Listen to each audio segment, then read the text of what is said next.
guys, Maxbox Films, and here's why you shouldn't throw away the box to your airsoft guns.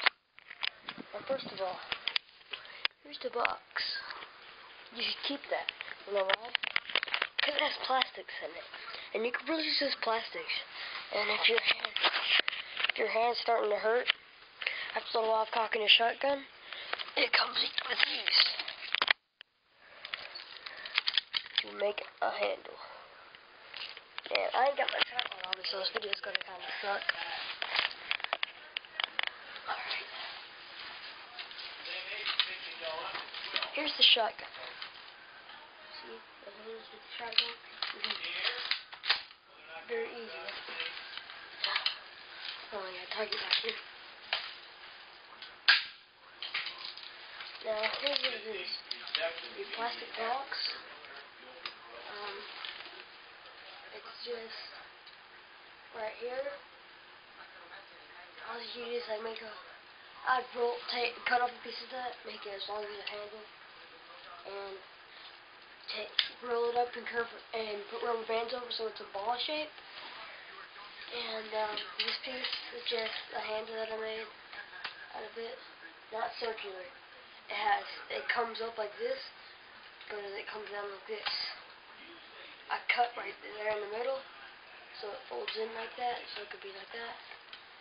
So just flat, and I put I couldn't find anything hard, so I found 2 crayons for it, and a bunch of tape, and electrical tape, and then you just super glue it on, clamp it on there with clamps, and then gotta go shotgun.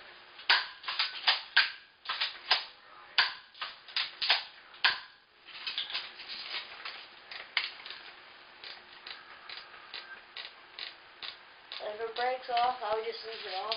We'll try it again and see what happens.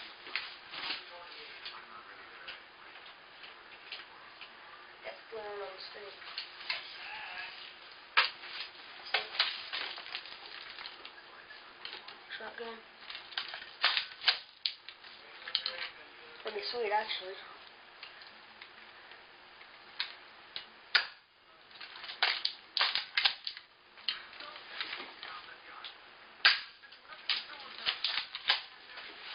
Oh yeah,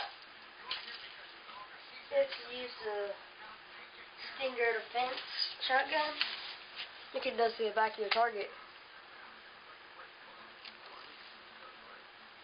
BB guns would do that, stronger than my BB gun.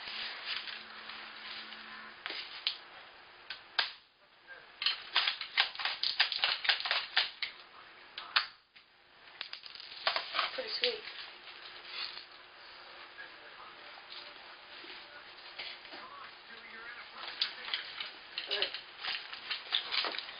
Also, see right here, see your shotgun.